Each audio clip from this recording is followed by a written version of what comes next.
क्या आपने कभी महसूस किया है कि आप अपनी जिंदगी के फैसले अपनी खुशी के लिए नहीं, बल्कि लोगों को खुश करने के लिए लेते हैं? कभी परिवार क्या सोचेगा, कभी दोस्त क्या कहेंगे, कभी समाज क्या बोलेगा, और धीरे धीरे आप खुद की जिंदगी जीना भूल जाते हैं। आप वो बन जाते हैं जो लोग आपसे उम्मीद करते हैं। लेकिन एक सवाल है, अगर पूरी दुनिया आपसे खुश हो जाए लेकिन आप खुद से खुश न हो, तो क्या वह जिंदगी सच में सफल कहलाएगी?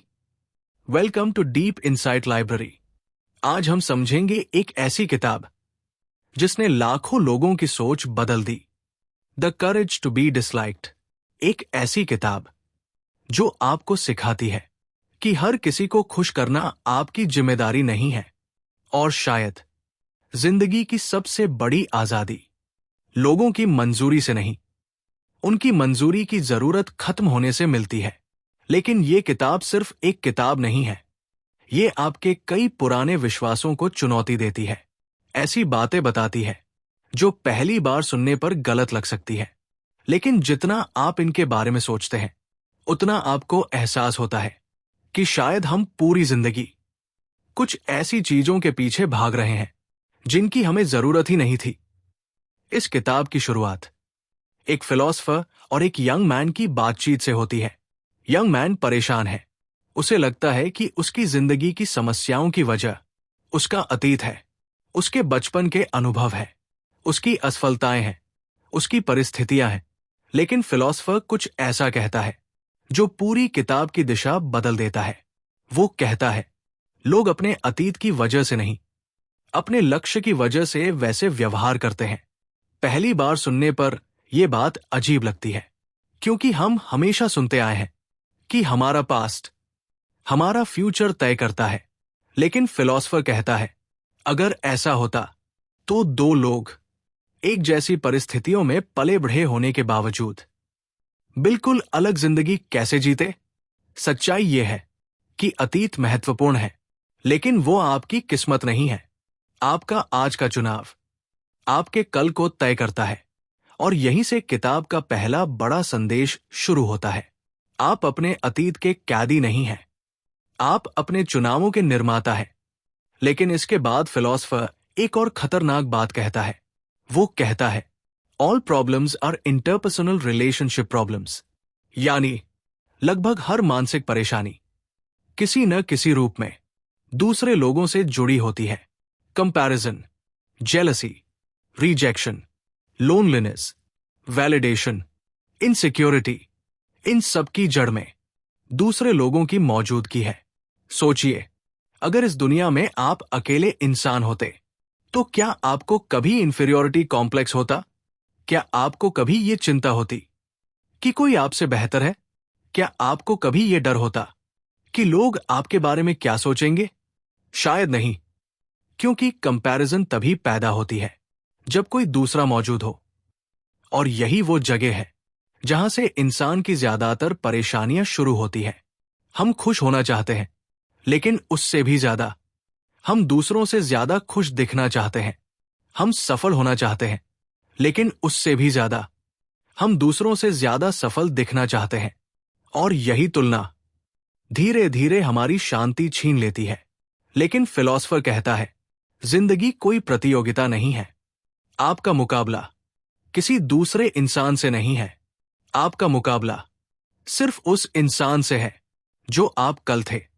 और शायद यहीं से असली स्वतंत्रता शुरू होती है, क्योंकि जिस दिन आप कंपैरिजन छोड़ देते हैं, उसी दिन आप पहली बार अपनी जिंदगी जीना शुरू करते हैं।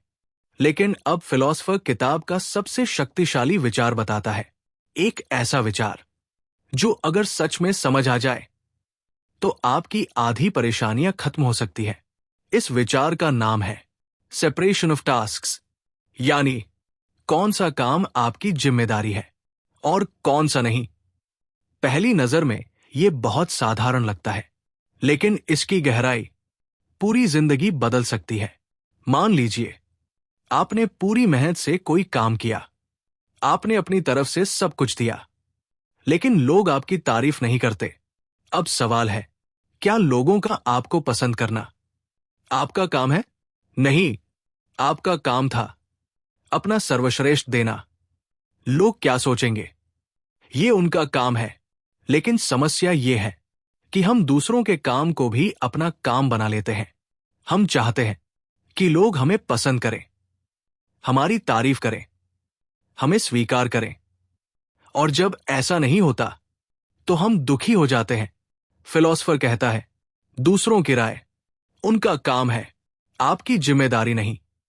सोचिए, आप कितनी बार सिर्फ इसलिए तनाव में आ जाते हैं क्योंकि कोई आपके बारे में क्या सोचेगा।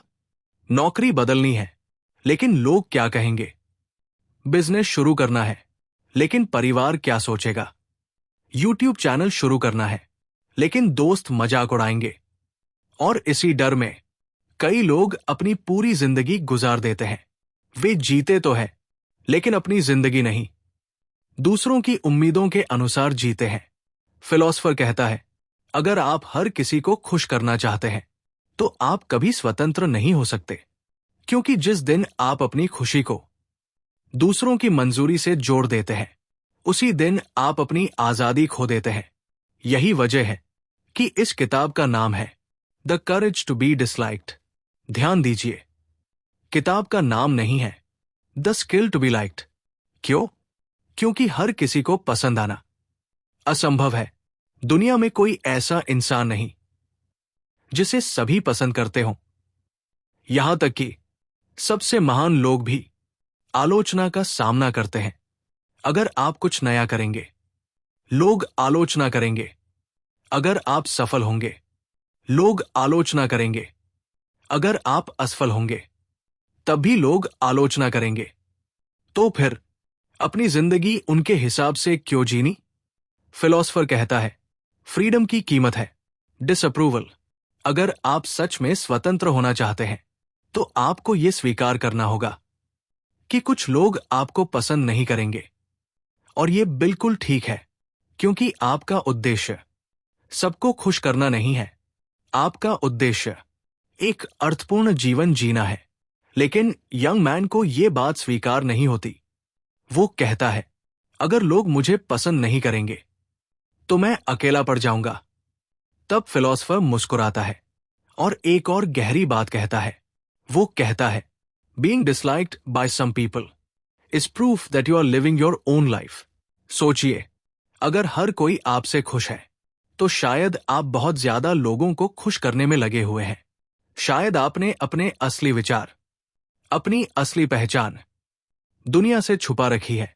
लेकिन जब आप सच बोलना शुरू करते हैं, जब आप अपने मूल्यों के अनुसार जीना शुरू करते हैं, तब कुछ लोग आपको पसंद करेंगे और कुछ नहीं करेंगे। और यही सामान्य है, क्योंकि असली आत्मविश्वास सबको प्रभावित करने से नहीं आता। असली आत्मविश्वास खुद को स्वीकार करने से आता है। और शायद जिंदगी की सबसे बड़ी आजादी यही है कि आप वो बनने की कोशिश छोड़ दें जो दुनिया चाहती है, और वो बनना शुरू करें जो आप वास्तव में हैं। लेकिन कहानी यही खत्म नहीं होती, क्योंकि अब यंग मैन एक और सवाल पूछता है, अगर कंपैरिजन गलत है तो फिर इंफीरियॉरिटी कॉम्प्लेक्स क्यों होता है? क्यों कुछ लोग हमेशा खुद को दूसरों से कम समझते हैं? क्यों किसी की सफलता देखकर हमारे अंदर बेचैनी पैदा हो जाती है? फिलॉसफर कहता है, इंफीरियॉरिटी फीलिंग और इंफीरियॉरिटी कॉम्प्लेक्स दो अलग चीजें हैं। किसी से कम होना महसूस करना सामान्य है। हर इंसान किसी न किसी क्षेत्र में दूसरों से बेहतर है और किसी न किसी क्षेत्र में दूसरों से पीछे। समस्या कम होने में नहीं है। समस्या तब शुरू होती है जब हम उस भावना को अपनी पहचान बना लेते हैं, जब हम मान लेते हैं कि हम कभी बेहतर नहीं हो सकते। तब इंफीरियॉरिटी फीलिंग इंफीरियॉरिटी कॉम्प्लेक्स बन जाती है और यही हमें रोकती है। सच्चाई यह है कि आपका लक्ष्य किसी और से बेहतर बनना नहीं होना चाहिए। आपका लक्ष्य होना चाहिए कल वाले खुद से बेहतर बनना। क्योंकि जिंदगी कोई रेस नहीं है, ये एक जर्नी है और हर इंसान अपनी अलग राह पर चल रहा है। लेकिन आज की दुनिया हमें कुछ और सिखाती है। सोशल मीडिया खोलिए, हर कोई खुश दिख रहा है, हर कोई सफल दिख रहा है, हर कोई परफेक्ट दिख रहा है, और फिर हम अपनी जिंदगी को उनकी हाईलाइट रील से कंपेयर करने लगते हैं। लेकिन जो दिखाई देता है वो पूरी कहानी नहीं होती।